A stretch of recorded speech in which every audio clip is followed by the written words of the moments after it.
Bueno, el Consejo de Igualdad de Género de la Universidad La Salle les agradece mucho su presencia. Como sabrán, desde que se creó este comité hemos estado muy metidos en el tema de sus denuncias y organizando diferentes videoconferencias para ustedes en temas de interés sobre esta índole.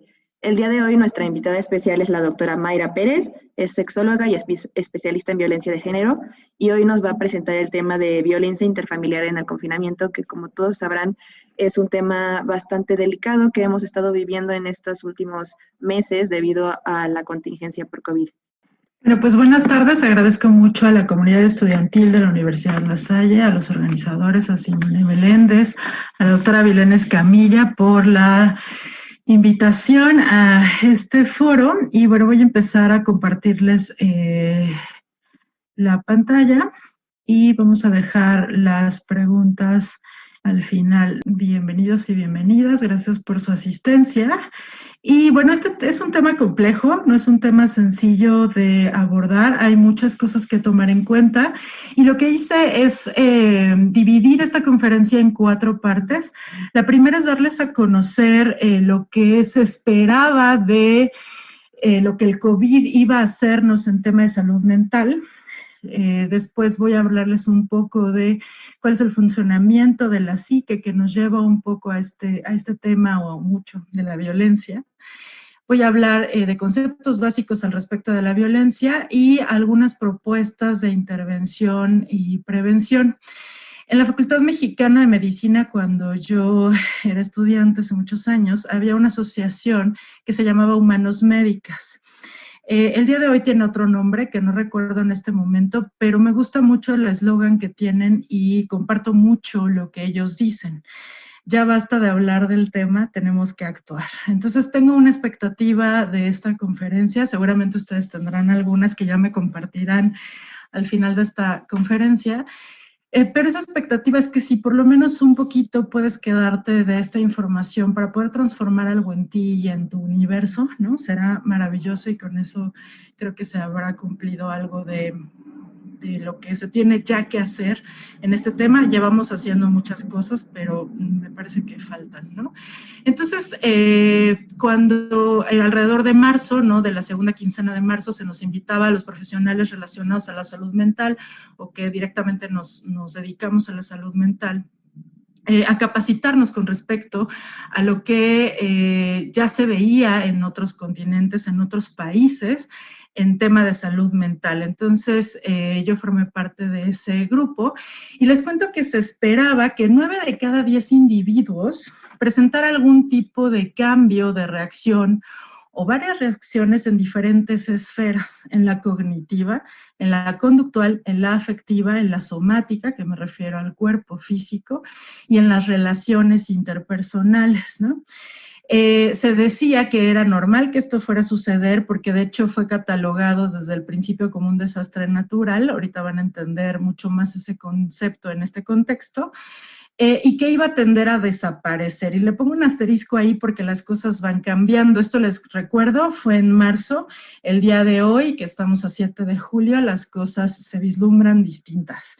No tanto, pero sí en algunas cosas. La afección principal ya se esperaba que fuera en el sueño, entonces seguramente todos los que estamos en esta sala hemos tenido en algún momento de esta pandemia afecciones en el sueño. Si ya los teníamos antes de COVID, pues seguramente se acentuaron.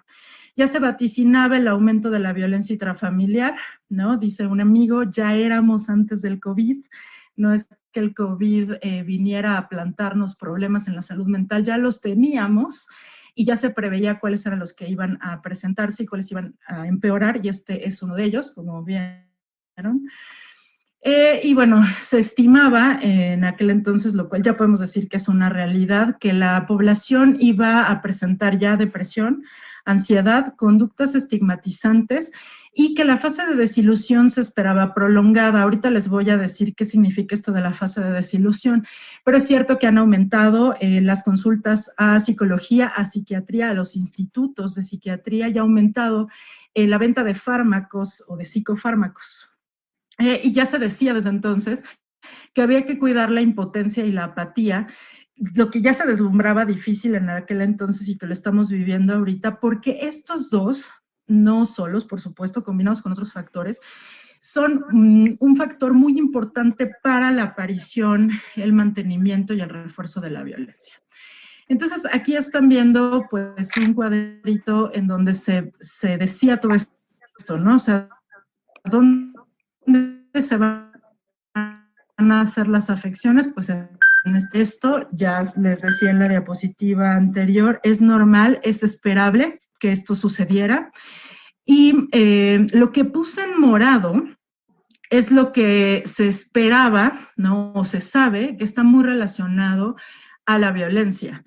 Pero bueno, si se dan cuenta, son varias cosas en las que ya se esperaban cambios en 9 de cada 10 personas, ¿no? O sea, les decía que en realidad casi todos vamos a tener algo y principalmente, les decía, la afección en el sueño.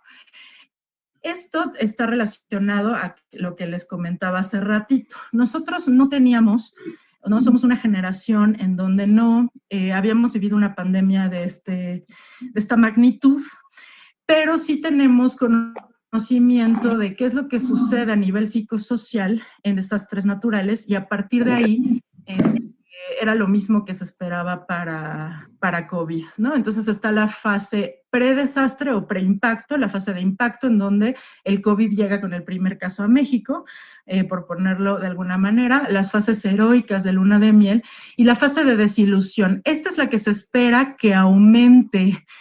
Si se dan cuenta, al final de la brecha de desilusión, dice reacciones de aniversario. Generalmente cuando hay un duelo, una pérdida o cambios importantes a nivel social, entonces se espera que haya reacciones de esta pérdida psicosociales o psicoemocionales al año. Entonces, esta brecha de desilusión se espera mucho más larga de un año, es decir, en marzo es muy probable que no hayamos entrado, ni siquiera hayamos estado o estemos en la mitad o por terminar esta fase de desilusión.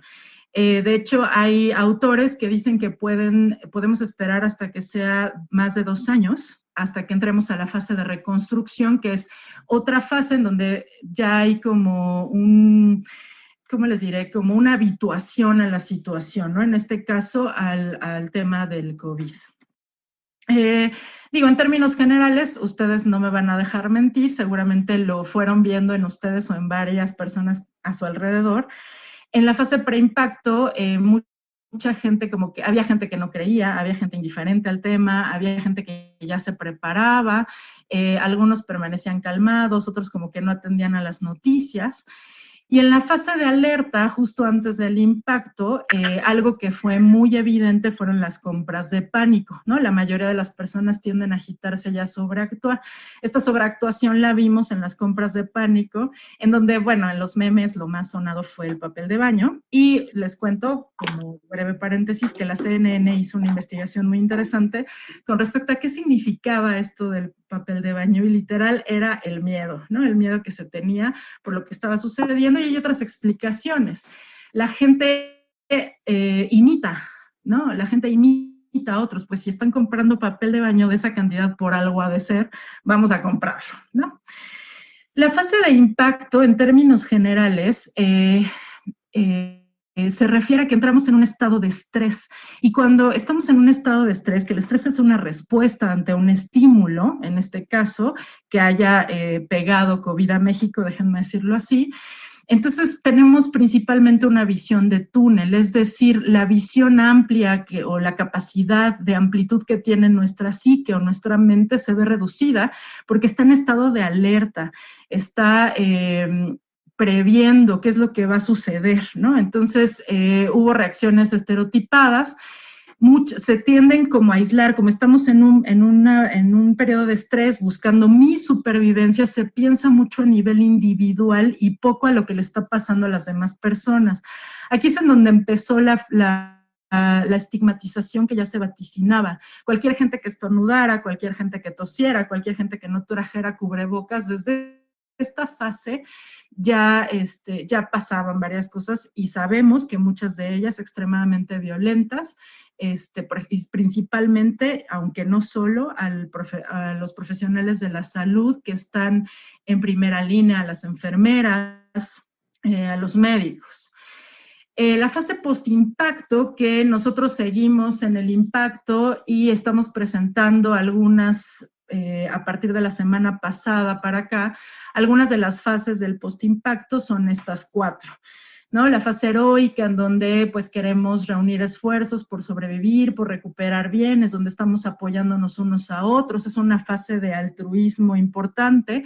La fase de luna de miel se comparten las experiencias, que les digo, ya hay experiencias de este tipo, gente que ya vivió el COVID y lo sobrevivió y les fue bien.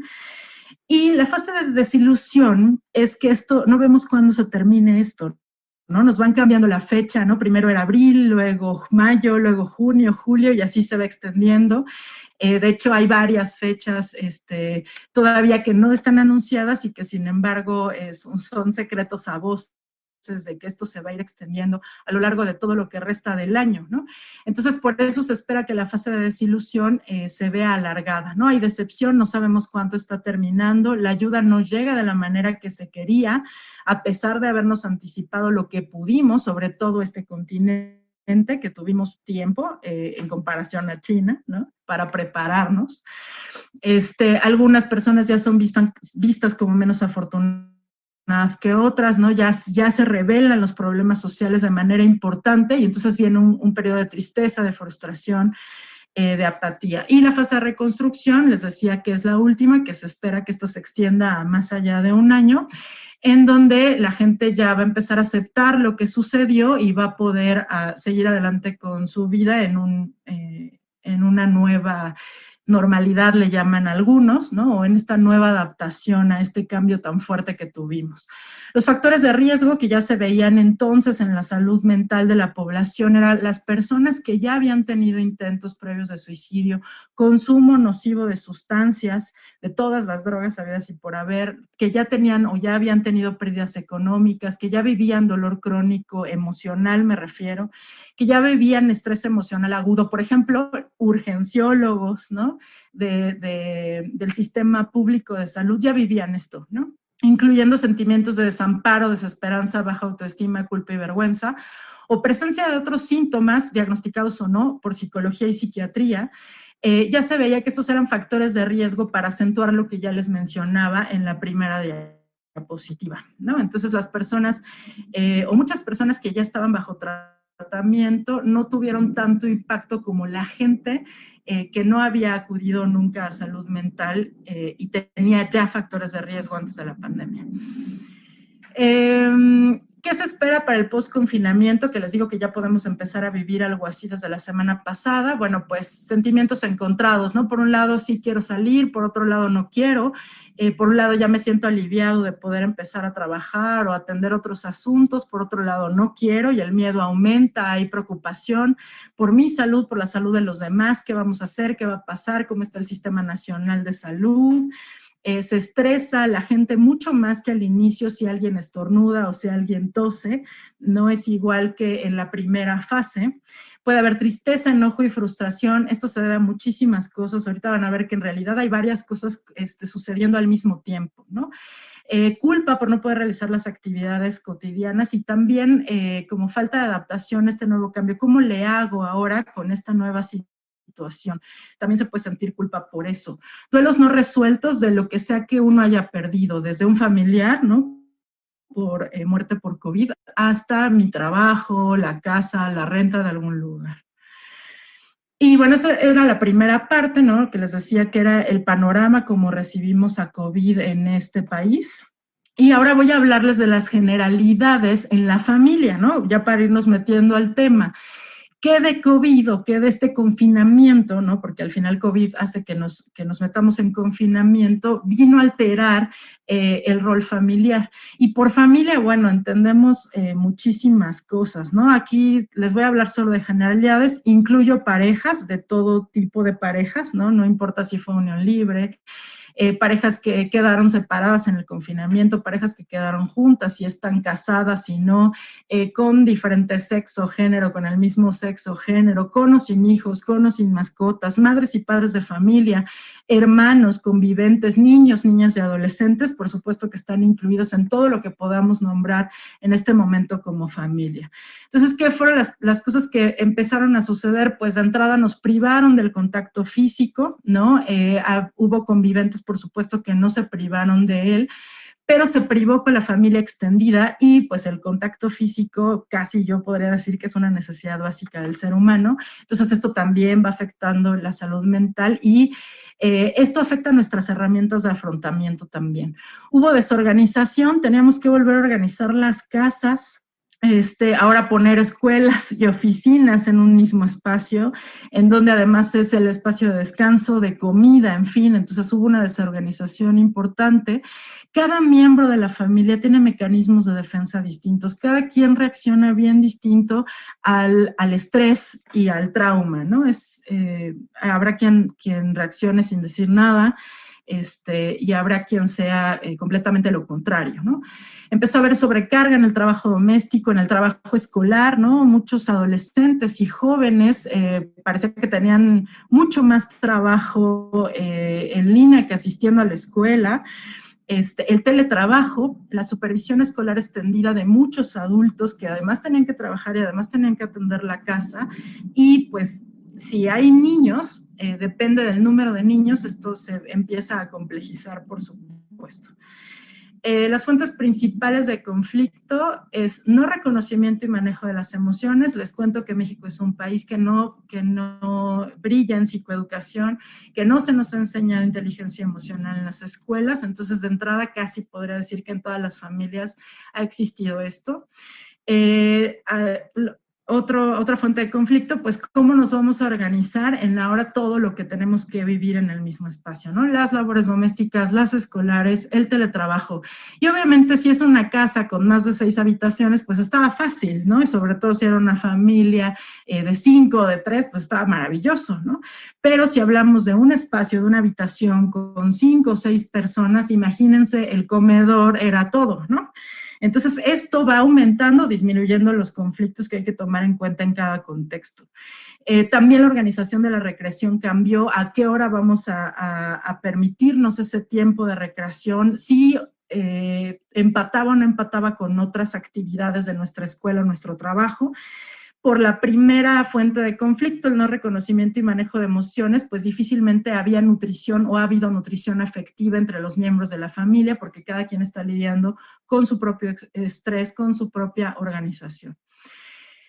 Algunos integrantes de la familia se fueron viendo, se están viendo rebasados y han mostrado poca tolerancia a la convivencia cercana, falta de respeto al espacio físico, ya algunas cosas que mencionaba, insomnio, ansiedad, irritabilidad, propensión a discutir, dificultad para negociar, ¿no? Sobre todo los horarios en donde vamos a tener privacidad porque necesito silencio, y a lo mejor el otro necesita ruido, y a lo mejor el otro necesitaba grabar algo, a lo mejor el otro tenía una junta, a lo mejor solo había 2 aparatos electrónicos, a lo mejor había los suficientes. Todo esto pues puede rebasar, por supuesto, nuestras estrategias de afrontamiento, ¿no? Franca depresión e ideación suicida. Había gente, les decía, que ya había pensado en el suicidio antes de COVID y había gente que lo empezó a pensar ahora. Ya con el tiempo que llevamos en confinamiento, ¿no? Ha habido incertidumbre, aburrimiento, hartazgo, entonces ya no está tan fácil llegar a acuerdos, los desacuerdos se acentúan, la tensión acentúa también, ¿no? Y casi se discute por cualquier cosa y por nada, lo que no sucedía al inicio empieza a pasar, y esa es una de las señales que vamos entrando a la fase de desilusión que hablábamos hace ratito. Y obviamente, pues no puedo dejar de lado que estos son factores como que vino a alterar el confinamiento en la familia, pero están los directamente relacionados con la enfermedad, ¿no? Entonces se los pongo en orden.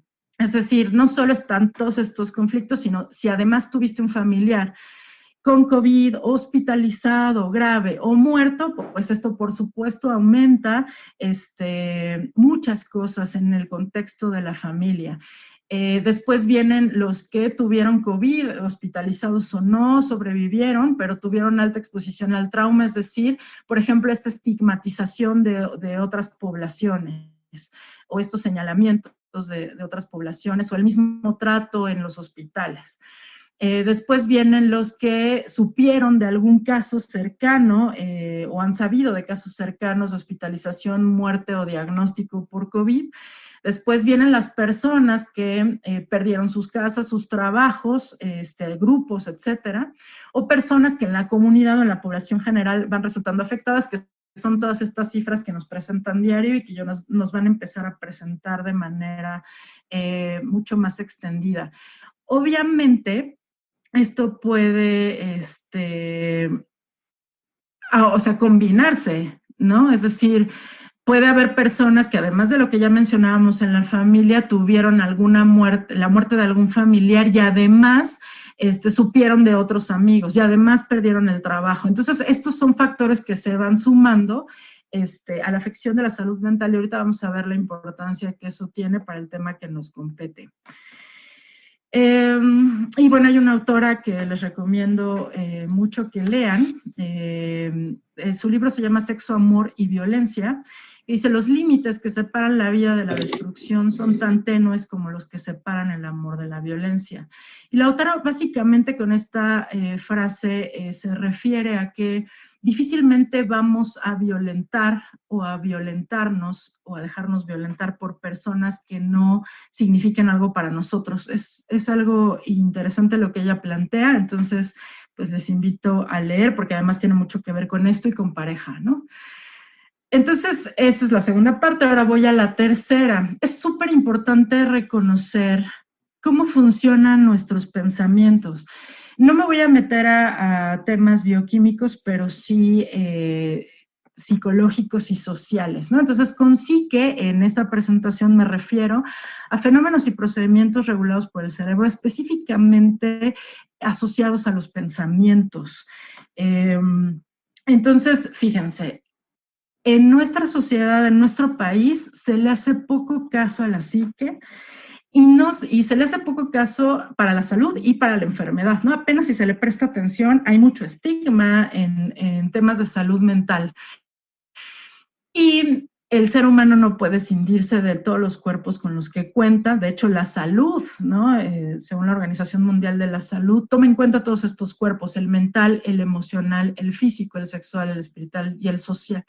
Si yo me divido o me separo de alguno de ellos, pues no espere yo que no me pase nada. Va a haber consecuencias y las consecuencias a nivel de salud mental, pues una de ellas es la violencia, no es la única. Entonces, con esta diapositiva quiero invitarte a reconocer 6 emociones básicas. No son las únicas emociones, hay muchas más descritas, pero por lo menos con que vayas reconociendo estas 6, me parece que ya vas a poder darte cuenta de mucho de lo poco que atendemos a nuestra salud mental y a nuestro autocuidado en este cuerpo, ¿no?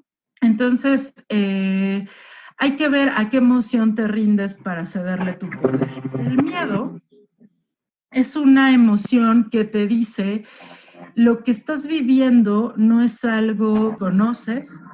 Entonces, ve con cuidado, ¿no? Ve qué es lo que no has aprendido de esta situación y continúa. La alegría tiene que ver con que es un estado de bienestar.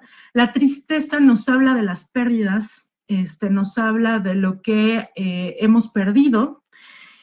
Por ejemplo, esta comodidad o este confort del no confinamiento, pero también nos invita a soltar. La tristeza es una emoción, eso, ¿no? O sea, sobre todo que señala pérdida y que ha estado muy presente desde las primeras muertes por COVID.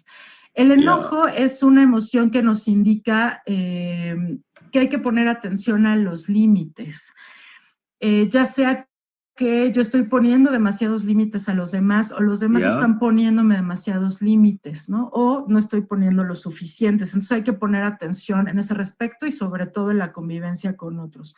El afecto está relacionado al bienestar con otras personas y la angustia está relacionada a 3 cosas.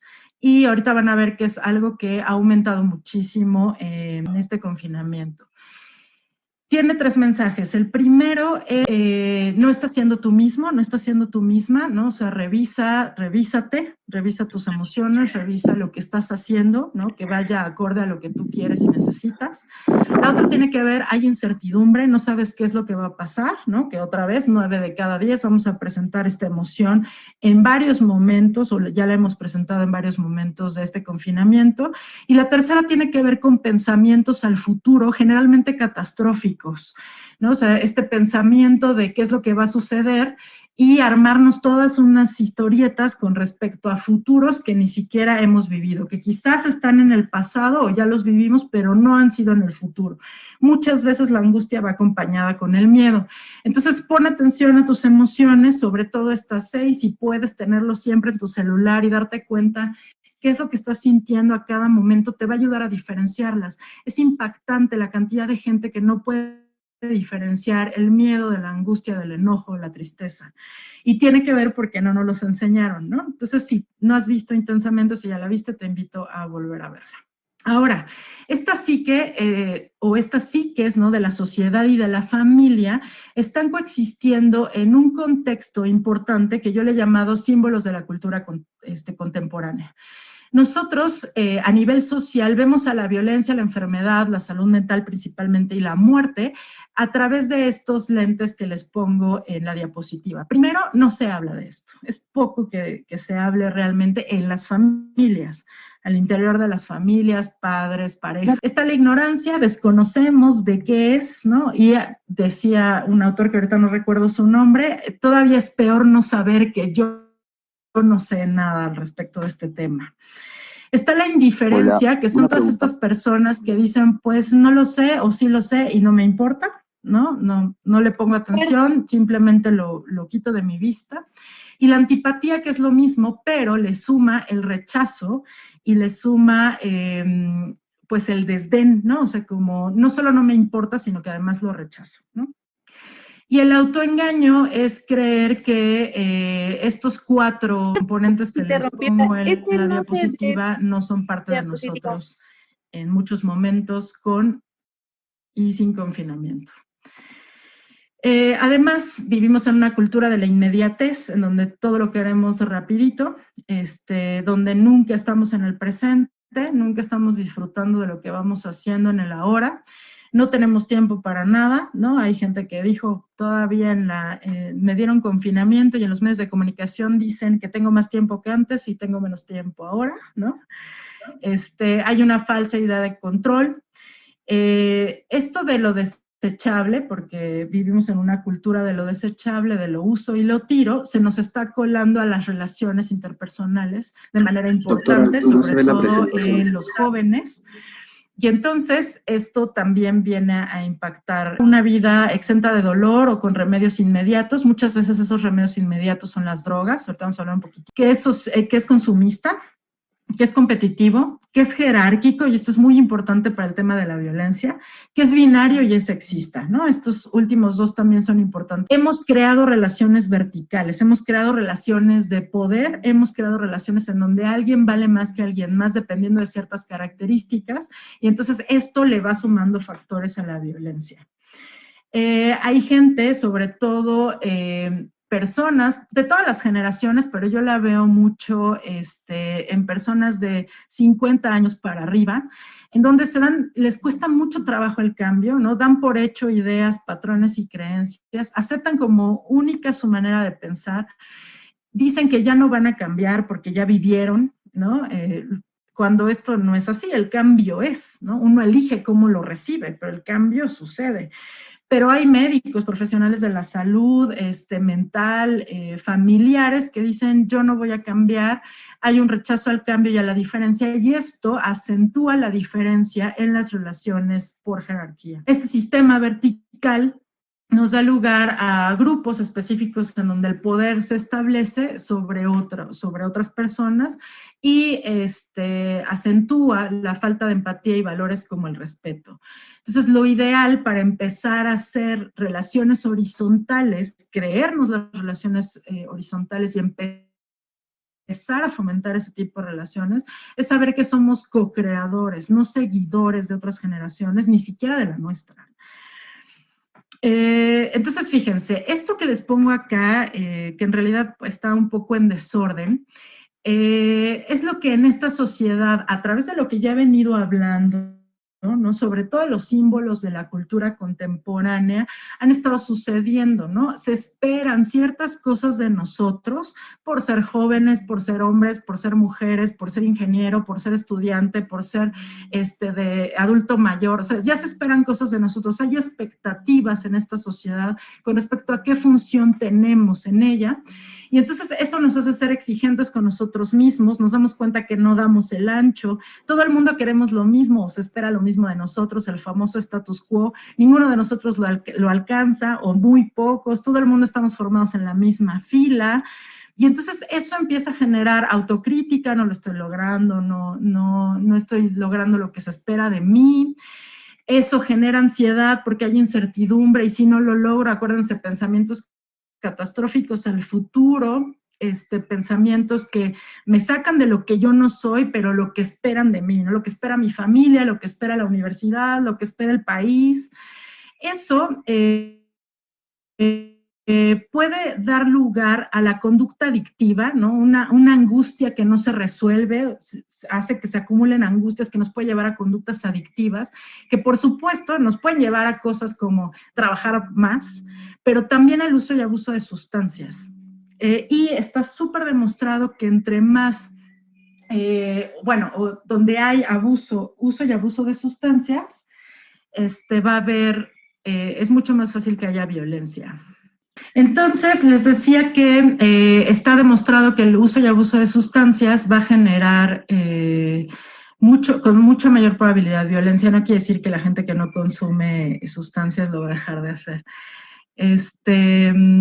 Las autolesiones, la conducta suicida y la violencia están asociadas a no poder resolver con ninguna de estas cosas. Les decía que cuando llega la autolesión o la conducta suicida, muchas veces está relacionado a la apatía de no poder resolver lo anterior. Ya más o menos lo dice de este lado, o lo decía de ese lado la diapositiva, ¿no? O sea, nosotros tenemos cada vez vidas más complejas, que estamos expuestos a imágenes de todo tipo, se esperan varias cosas de nosotros, ¿no? Diferentes estilos de vida se reflejan en los medios de comunicación. Es una cultura que propugna el trabajo duro, el éxito material, entonces es difícil no caer en una focalización de las situaciones, ¿no? Entonces, algunas personas van a desarrollar su intelecto a expensas de su vida emocional, ¿no? Es decir, la van a ocultar con tal de desarrollar esa parte. Otras van a desarrollar su potencial creativo, pero viven en angustia y desorden. Hay quienes descubren que han sacrificado su independencia por logros profesionales de este status quo que les decía. Hay quienes para no ser heridos no se relacionan con otras personas. Hay quienes dan tanto, ¿no?, de lo que son, que pueden provocar envidia, celos y odio en lugar de gratitud hacia lo que está sucediendo. Todo esto puede dar lugar a algo que se conoce o algo que se propone o que proponen varios autores, que es vivir en un mundo esquizoide, es decir, con tanta presión a nivel social, mucha gente se aísla, deja de tener contacto o el contacto que tiene no es íntimo o no tiene esta capacidad de sentir de la misma manera. Como no están resolviendo su ansiedad, les decía, el próximo paso es la apatía. Y la apatía, después de eso sigue la violencia. Ningún ser humano puede soportar perpetuamente la frustrante experiencia de su propia impotencia. Si yo no puedo contra este sistema social, voy a empezar a atacarlo. Eso es lo que sucede, empiezan las agresiones. Y muchas veces hay mucha gente que ha significado o ha construido el concepto del amor como encubridor de violencia, y con esto hay que tener mucho cuidado porque es algo que sucede mucho en las familias. Entonces, sí que en estado sano, ¿no?, va a tener la capacidad de resolver varias cosas. Ya les decía, va a tener una visión de túnel, va a reducir su visión, no va a tener la misma respuesta, va a estar frente a estrés y eso aumenta todas las emociones que veíamos en las primeras y resuelve. Entonces, si nuestra psique continúa sana, vamos a poder comprender la realidad, vamos a poder autodirigirnos y regularnos, pero las partes de la psique que no están sanas es en donde se aíslan estas emociones de las que he estado hablando y que si no se resuelven nos pueden llevar a estos casos. Cuanto mayor una persona disocia el dolor en el que vive, ¿no?, por lo que es, por quienes vive, ¿no?, o sea, por los estigmas que se van sumando a su vida, mayor son el odio y la propensión a la violencia. Entonces, hay personas que tienen rabia acumulada y reprimida durante muchos años, y este dolor que parece no acabar nunca, se puede expresar abiertamente a través de agresiones, y ya sabemos que las agresiones son diversas, o sea, no solamente se habla aquí de golpes.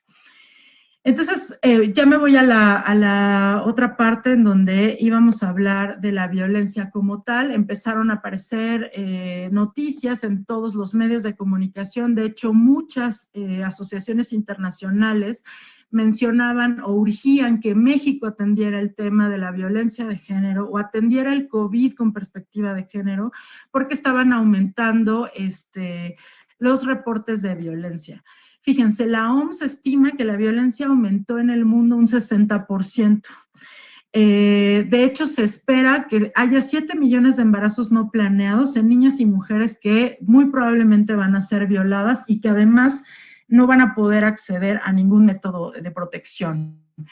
En México, el 911 recibe 87 llamadas por hora, y muchas de ellas son por el tema de violencia. De hecho, fíjense, de marzo a junio del 2020, el principal problema identificado fue ese en un 38%, de más de 6,409 solicitudes atendidas. El segundo problema en salud mental después de violencia es la ansiedad y el estrés agudo, es decir, todo lo que hemos estado hablando en esta presentación. Ya se veía, ¿no?, ya estaba antes de COVID, se acentúa por COVID y se están aumentando las llamadas y la atención de esto. El 69% eran mujeres, es decir, también hay hombres que están viviendo violencia, y esto es importante subrayarlo. El promedio de edad es de 36 años y también se habla por consumo de sustancias, por conducta suicida, por depresión y por otras manifestaciones. Antes del COVID, en enero y febrero, el 911 había atendido 40,910 llamadas de emergencia relacionadas a la violencia contra la mujer. De enero a mayo aumentó a 108,778 llamadas.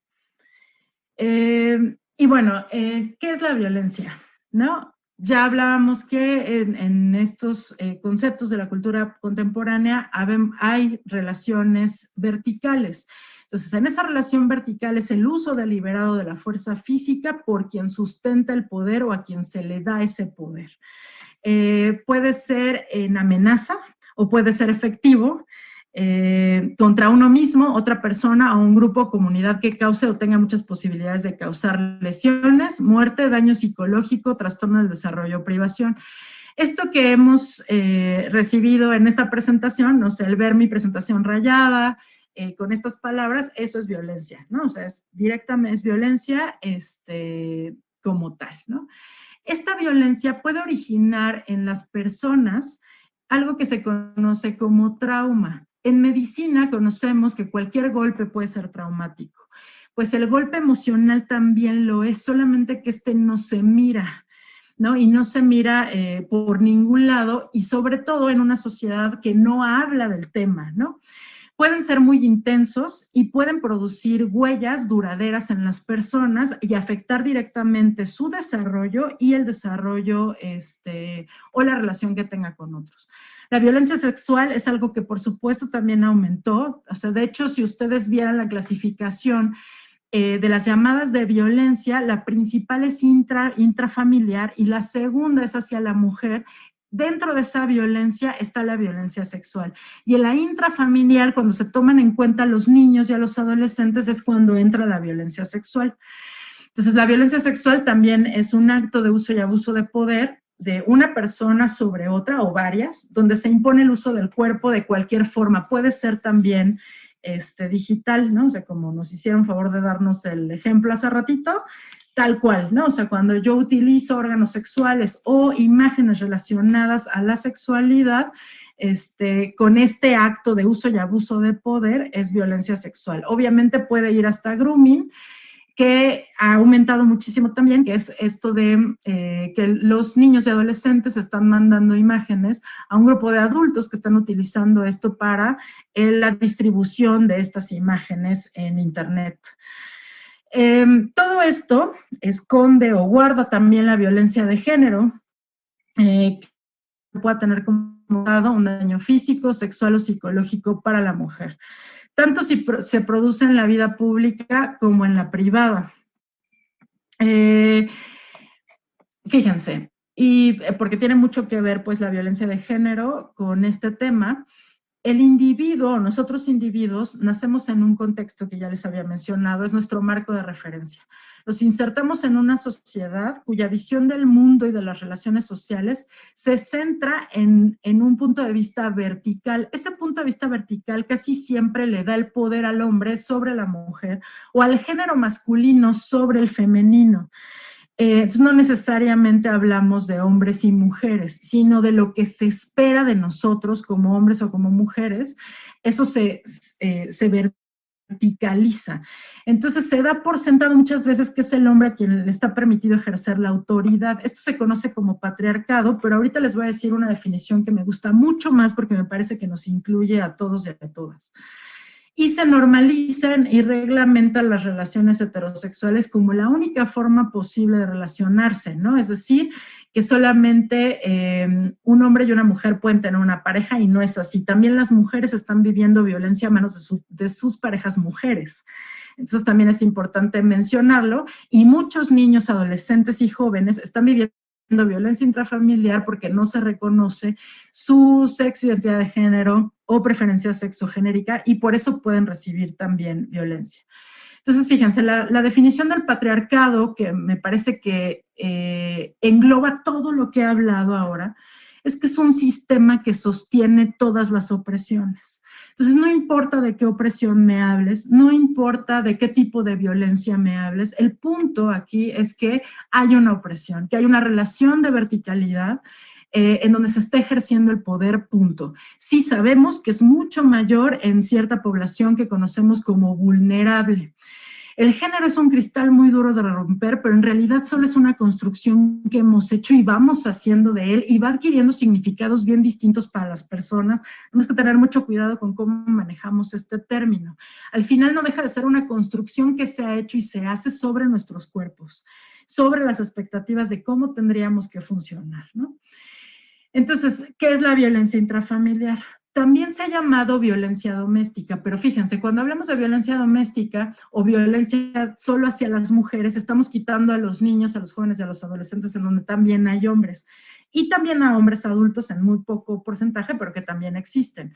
Entonces, lo mejor es violencia intrafamiliar y decir que es cualquier forma o acto de manifestación de poder, ¿no? Donde haya estos actos de agresión que mencionaba hace ratito, de un miembro de la familia sobre otro. Entonces puede ser el tío, el abuelo, la tía, la abuela, el hijo, el hermano, el compadre, en fin, ¿no? Esto incluye abuso o maltrato que puede ser físico, puede ser psicológico, puede ser sexual o puede ser patrimonial. Esto va a dar lugar a daño psicológico, a daño sexual o a daño en la economía o daño físico.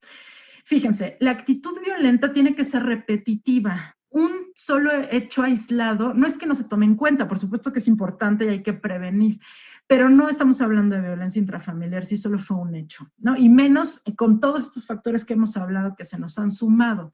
Pero si es repetitiva y es recurrente, es violencia intrafamiliar. La población vulnerable son principalmente mujeres, infantes y personas añosas. Yo diría cualquier relación en donde haya simetría, en donde alguien haya tenido o se le haya dado o haya tomado el poder de una u otra manera.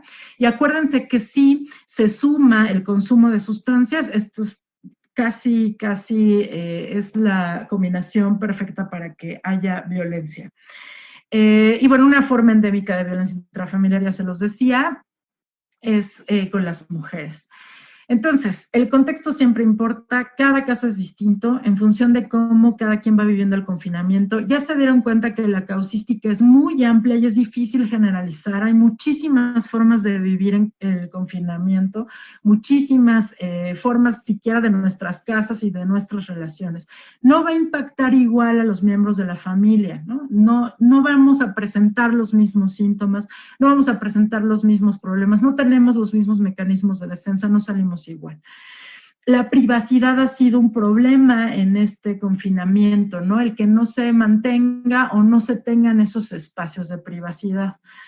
Entonces, les quiero invitar a hacer un ejercicio y les pido que pongan frente a ustedes sus manos, la mano derecha y la mano izquierda abiertas, y vamos a ir haciendo, les voy a ir haciendo algunas preguntas. Entonces, con la mano izquierda van a empezar a bajar los dedos si su respuesta es afirmativa, con las primeras 5 preguntas, y con la mano derecha van a bajar los dedos si sus respuestas son afirmativas en las siguientes 5 preguntas. Entonces, ¿alguna vez te has sentido ofendido, ofendida por alguna publicación comercial, anuncio, video, meme o mensaje? Sí, vas bajando tu mano. Si no, le dejas arriba el dedo. La segunda pregunta, ¿alguna vez alguien te ha echado la culpa, sobre todo una persona que nunca asume su responsabilidad en ninguna situación? Tercera pregunta, ¿te han manipulado? ¿Te han controlado el tiempo o el dinero? Cuarta pregunta, ¿alguna vez te han insultado, gritado o dicho alguna grosería? Quinta pregunta, para la mano izquierda, es ¿alguna vez te hicieron una broma que te haya herido? Vamos con la mano derecha. Sexta pregunta, ¿alguna vez te han golpeado?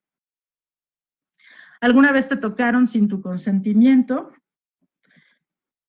¿Alguna vez te amenazaron con arma o con algún objeto?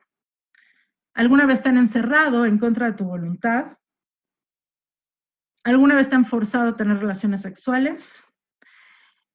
Entonces, esas son las preguntas. Si mantuviste tus dedos levantados, pues eres una persona afortunada y además en un lugar de privilegio en realidad, ¿no? En donde, pues, yo te invito a que te sumes a las acciones que se están haciendo en otras poblaciones que no tienen tanta suerte como tú. Y ahora vamos a volver a hacer el mismo ejercicio. Vuelve a levantar tus dedos frente a ti y vamos a cambiar las preguntas. Mano izquierda empiezo y termino con la derecha. ¿Alguna vez has ofendido a alguien con alguna publicación, comercial, anuncio, video o compartido algún meme o mensaje en redes sociales que ofenda a alguien? ¿Alguna vez has culpado a alguien sin tomar responsabilidad de las situaciones? ¿Alguna vez has manipulado, has controlado el tiempo o has controlado el dinero de otra persona? ¿Alguna vez has insultado, le has gritado a alguien o has dicho alguna grosería a alguien? ¿Alguna vez has hecho bromas que hayan herido a otras personas? ¿O has hecho bromas mencionando personas y a lo mejor nunca te enteraste qué hizo tu broma a los demás? ¿Alguna vez has golpeado a alguien? ¿Alguna vez has tocado a alguien sin su consentimiento?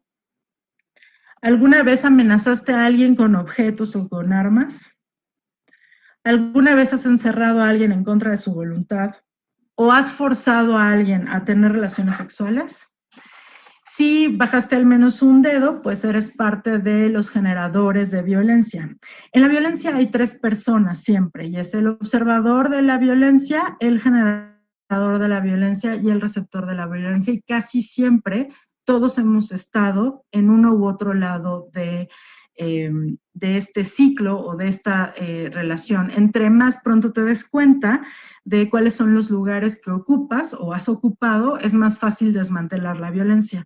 Decíamos, ¿no? La peor ignorancia es ignorar que ignoras. Entonces, para hablar de violencia, pues hay que emprender un viaje interior a nosotros y de la sociedad.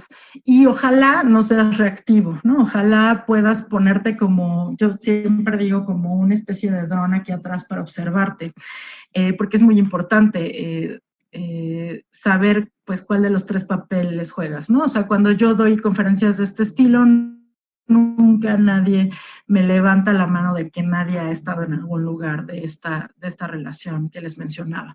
Seguramente conocen el violentómetro. Me parece que es una herramienta muy hermosa creada por el Instituto Politécnico Nacional, pero me parece que le hace falta hablar del generador de violencia, ¿no? O sea, esto es doble vía, ¿no? Entonces también debería de decir, oye, has pateado a alguien, cuidado, ¿no? O sea, eres un generador de violencia a punto de cometer un delito, ¿no? O sea, también debería de señalarse esta situación. De hecho, les cuento que en Islandia lo que se ha hecho para frenar la violencia escolar es precisamente darle el poder, déjenme decirlo así, al observador y decir, a ver, ¿tú qué observas? Habla.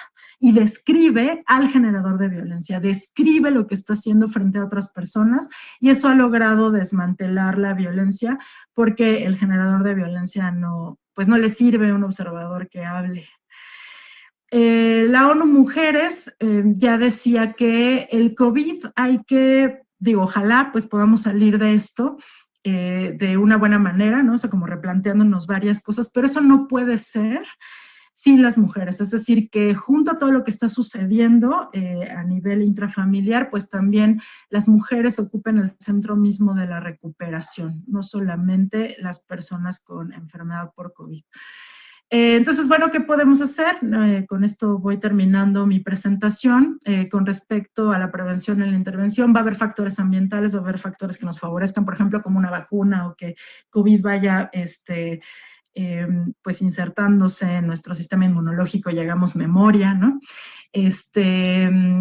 Pero también, y pues lo que nos toca son los factores personales y las medidas de autocuidado. Y mira, quiero decirte que en general, las conductas que predicen una buena relación, no importa cómo le llames a esa relación, madre-hijo, novios, maestro-alumno, como sea, las relaciones de mal pronóstico, ¿no? Que predicen cómo va a ser esa relación en 10 años, es en donde haya desdén, menosprecio, crítica, quienes evaden los conflictos, ¿no? Quienes están en la defensiva, ¿no? Esto es muy mal pronóstico para la relación. Y un buen pronóstico es donde se comparte juego, risa, humor, perdón, dejar ir, agradecimiento y vulnerabilidad compartida. Entonces, esta diapo, pues te invita a que revises cómo estás en tus relaciones, ¿no? ¿Quién eres? ¿Eres una persona que menosprecia, que critica, que evita los conflictos, está a la defensiva, que juegas, que ríes, que compartes humor, que perdonas, que dejas ir, que agradeces, que te vulneras frente a otro, que compartes, ¿no? Entonces sería bueno que empezaras a evaluarte a partir de ahí. Afortunadamente los individuos somos un sistema de desarrollo abierto, no estamos terminados, entonces podemos crear varias cosas. ¿Qué te ha funcionado para la mitigación del estrés en el pasado? Descansa adecuadamente, no te sobrecargues de trabajo, tampoco trabajo escolar, ¿no? O sea, hay que darle un momento a todo. Seguramente esto ya lo has estado escuchando en los medios de comunicación. Busca apoyo dentro de tu familia y fuera de tu familia también. No dejes el contacto exterior en ningún momento. Modera la exposición a la cobertura de medios de comunicación. Esto no es para evadir lo que está sucediendo. Todos sabemos lo que está sucediendo. Esto es para evitar que te metas en angustia a pensar en estos pensamientos catastróficos a futuro. Fomentar el bienestar también se ha hablado mucho en medios de comunicación, que es a través de tener una rutina. Y más que pongas horarios de cuándo hacer las cosas, es que no te permitas quedarte todo el tiempo en una sola cosa, ¿no? Técnicas de relajación, comunícate con otras personas, no te olvides de la recreación, que digo, somos muy creativos, podemos encontrar varias formas de hacerlo. Creo que es un momento en donde todos tenemos que reconocer que todos, absolutamente todas las personas, somos vulnerables por esta pandemia. Entonces hay que ayudarnos, hay que buscar la ayuda, hay que acercarla, sobre todo si fuiste de estas personas en privilegio. No hagas diagnósticos a tus familiares, pide ayuda, hay profesionales de la salud para eso, ¿no? Es importante la voluntad en todo lo que hay aquí. O sea, al final, lo más importante es que tú estés dispuesto. Con la voluntad se pueden lograr muchas cosas y sin la voluntad, definitivamente nada. Ojalá podamos lograr algo en psicoeducación, ¿no? Que creo que este es un paso, y creo que la comunidad estudiantil puede hacer muchísimas cosas más en favor de esto. No creas todo lo que veas. la violencia y las drogas están muy asociadas a la violencia. Y fíjense, aquí viene lo que les iba a comentar hace ratito. Está demostrado de otras formas que las drogas son un muy buen lugar para evadir, ¿no? La gente se evade a través de las drogas. ¿Y qué es lo que evade? Evade el dolor. Entonces, en la medida en que vayamos aprendiendo a partir de la psicoeducación y otras herramientas a manejar nuestros dolores, entonces otro gallo nos va a cantar. Y no quiere decir que se vaya a terminar necesariamente las adicciones, pero por ahí hay que entrarle, ¿no? Entonces, la terapia y la esencia de ella es apuntar a tus posibilidades, a que las posibilidades que has mirado hasta ahora no son las únicas que existen. La compasión, yo lo voy a decir como, pues sí, utilizando su opuesto, ¿no? O sea, la lástima hacia otras personas lastima, ¿no? Entonces la compasión hace algo por eso. Otra vez hablo de las acciones, no solamente es decirte cosas bonitas y ojalá que estés bien, no, hay que hacer cosas, ya hay que hacer, no decir. La escucha activa es algo que también se está promocionando, se está promoviendo mucho. De verdad, el gobierno en salud mental se ha movido mucho. De hecho, les invito a ver los centros de integración juvenil, tienen muchas cosas haciendo en este tema. Pero bueno, la escucha activa es muy importante para poder tener mejores relaciones y ir vislumbrando cuál es nuestro papel en las violencias, ¿no? Entonces, cuando escuches, solo dedícate a escuchar. Básicamente es lo que dice la diapositiva, ¿no? O sea, pregunta al respecto de lo que te están diciendo, parafrasea lo que te están diciendo para que el otro sepa que estás escuchando, expresa empatía, expresa las emociones que te provoca lo que te está contando, como si fueras tú el que está viviendo esa situación. Evita dar juicios, es muy probable que te equivoques. Evita dar consejos también. A veces las personas solamente quieren a alguien que esté a su lado acompañando, escuchando. Y pide turno para ver si es tu momento de hablar. Desgraciadamente, las mujeres, y sobre todo en ciertos estados de la República y en ciertas alcaldías de la Ciudad de México, pues está recomendando que las mujeres hagan una red de apoyo con otras mujeres fuera de sus casas u otras personas fuera de sus casas, que tengan una palabra de seguridad que no esté relacionado a la violencia. Por ejemplo, puede ser algo así como libro, campanita, algún personaje de Disney, para que cuando le digas a esa otra persona esa palabra de seguridad, sepa que estás en peligro, que estás en riesgo, que estás viviendo violencia dentro de tu casa o tu pareja o cualquier cosa. Siempre hay alguien, hay que fomentar las redes de apoyo, porque lo primero que hace el generador de violencia es sustraer a la persona del apoyo. Y bueno, pues se recomienda que tengan un kit como el kit que se utiliza para los sismos, ¿no? En donde tengan su botiquín, su dinero, sus documentos personales, si ya levantaron una denuncia, el número de expediente, y que busquen resguardarse en lugares que estén cercanos a una ventana o una puerta por si tienen que gritar o si tienen que salir, ¿no? O sea, la violencia con las mujeres en realidad, lo saben, llega a los asesinatos y por supuesto esto ha aumentado con el confinamiento. Entonces hay que trabajar mucho el género. Entonces el amor, el vacío, la apatía y la violencia suceden todos los días, tú eres parte de ella, ¿qué es lo que eliges, no? Esto es como los alcohólicos, todo el tiempo. Puedes reflexionar acerca de qué significa para ti lo que está sucediendo, cómo puedes aportar a la vida social. Tu individualidad aporta mucho a la parte social. No hay una sociedad allá afuera, tú eres parte de ella.